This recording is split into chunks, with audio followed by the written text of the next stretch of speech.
ketika ada handphone ini namanya silah, SIM card itu itisol, sinyal itu wisol. Nah, ketika sampai kepada tujuan yang kita telepon itu namanya usul. Sila, itisol, wisol, usul. Semua ibadah begitu. Sila, itisol, wisol, usul. Itu ketika kita ada robito, ya, dengan guru, kita sudah berbaiat dengan guru. Ibaratnya qabil tuh, berbaiat dengan guru-guru kita, para mursyid, saya foto dan lain sebagainya. Kemudian ada rabitohnya, belum cukup, harus ada masyhad, kekuatan di hati kita bahwa dia adalah orang baik di sisi Allah. Kita ta'zim, kita beradab dengannya, maka kamu bisa sampai kepadanya. Kamu bisa sampai kepada Allah dengan cepat. Bahkan kamu bisa gunakan untuk media ruqyah. Ini robito ini dari berbagai sisi bisa kamu fungsikan.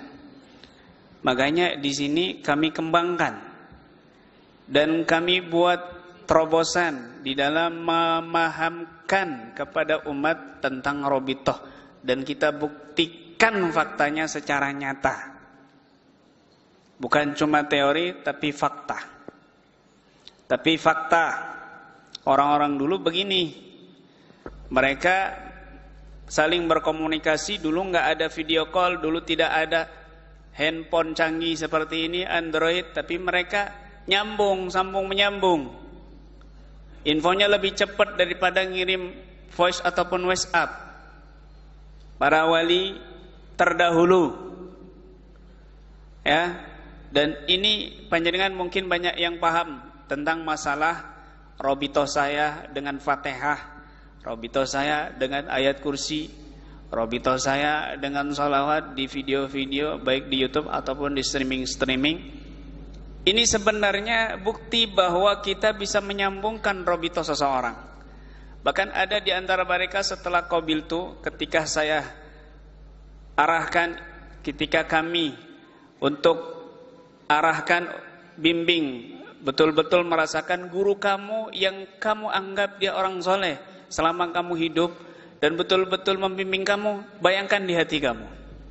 Ketika dibayangkan dan kita sambungkan dengan Fatihah, subhanallah gemetar tubuhnya karena menyaksikan guru-gurunya itu hadir di situ.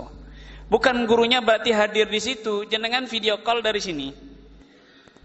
Teman panjenengan itu di Jakarta. Hei, gimana kabarnya? Wah, tambah jaya ya. Wah, sudah poligami belum ini misalnya.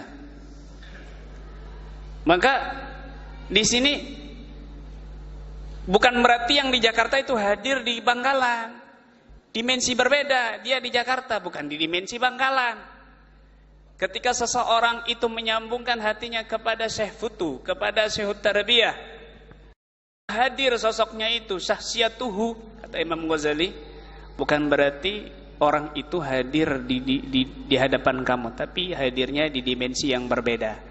Begitu. Ketika orang menyaksikan Rasulullah SAW hadir, bukan berarti Nabi itu hadir di hadapannya. Ketika melihat Habib Fulan, tidaklah Habib Fulan ini terkecuali wajahnya mirip dengan Rasulullah. Misalnya Habib Umar mirip dengan Rasulullah, Habib Ali Al-Jufi mirip dengan Rasulullah, Habib Abu Bakar As-Sigab mirip dengan Rasulullah, padahal wajahnya berbeda-beda. Ini adalah bukan berarti wajah Nabi seperti mereka berubah-ubah, bukan. Tapi karena mereka mengistihdorkan Nabi di hati mereka, maka wajah Nabi ada pada wajah mereka. Itu istihdor. Kita diajarkan istihdor di dalam salat. Kita diajarkan menghadirkan Nabi di dalam salat. Makanya banyak ulama mengatakan, tidaklah aku bermimpi Rasulullah kecuali wajahnya seperti Al-Habib Ali Al-Jufri, seperti Al-Habib Umar, seperti Al-Habib Fulan, seperti Kiai Fulan, seperti Kiai Khalil Bangkalan wajahnya. Bukan berarti wajahnya seperti mereka-mereka, bukan. Tetapi wajah Nabi SAW ada di hati mereka, sehingga orang melihat wajahnya orang tersebut seperti wajah Nabi. Saya lihat kamu wajahnya seperti Habib Fulan, kadang berubah jadi Habib Fulan, kadang berubah jadi Kiai Fulan, kadang. Bukan berarti wajahnya berubah-ubah, tidak. Tapi karena istihdar salihin di hati mereka senantiasa tersambung, terkontak, maka seolah-olah kita melihat. Seperti gambar yang ada di laptop ini disampaikan ke proyektor. Bukan berarti proyektornya itu, gambarnya itu, bukan. Tapi ada di sini. Karena ada sambungan robitohnya, maka seolah-olah proyektornya gambarnya itu. Kalau dicabut proyektornya nggak ada. Ketika kamu mencabut para orang-orang soleh di hati kamu, lepas kamu dari zahir dan batin. Ini berbahaya. Ketika kamu mencabut dari guru kamu yang soleh, mursyid kamil misalnya, maka setan nggak takut lagi sama kamu. Kenapa? Nggak ada sosok orang soleh di wajah kamu, nggak ada sosok orang soleh di pribadi kamu. Nggak ditakuti lagi oleh setan dan jin. Tapi ketika kamu mengistihdorkan guru-guru kamu yang soleh, mursyid-mursyid kamu yang kamil misalnya, maka mereka takut bukan karena kamu, tapi karena guru-guru kamu yang soleh. Bukan karena wajah kamu lebih serem daripada jin, tapi karena ada aura wibawa di wajah kamu, karena kamu selalu mengistihdorkan orang-orang soleh di hati kamu. Begitu. Makanya guru-guru kita tuh mengajarkan ketika ziarah itu, Allahumma inna nastahdir ruhaniyata tahira sahib hadzal maqam fi hadzal majlis. Para guru-guru kita, para habaib, para kiai itu mengajarkan begitu, ya Allah, hamba niat menghadirkan ruh suci sahibul maqam ini di sini ya Allah. Begitu.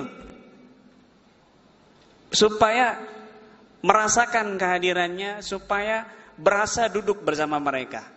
Dan auranya kecipratan, barokahnya kecipratan untuk kita. Itu adalah tentang sedikit buku Al-Madadus Samad. Al-Madadus Samad. Maka cara menyambungkan mendapatkan Al-Madadus Samad, kamu harus melakukan prinsip dan manhaj guru-guru kamu yang soleh. Jangan jauh dari guru-guru mereka. Makanya Syekhona Khalil Bangkalan itu ketika memberikan tongkat dan ayat Toha tadi itu, ayat itu lanjutannya khud wala takhab. Ambil. Jangan ragu. Ambil.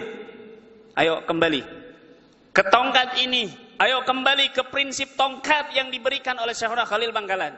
Jangan jauh dari prinsip ini. Khud wala takhab.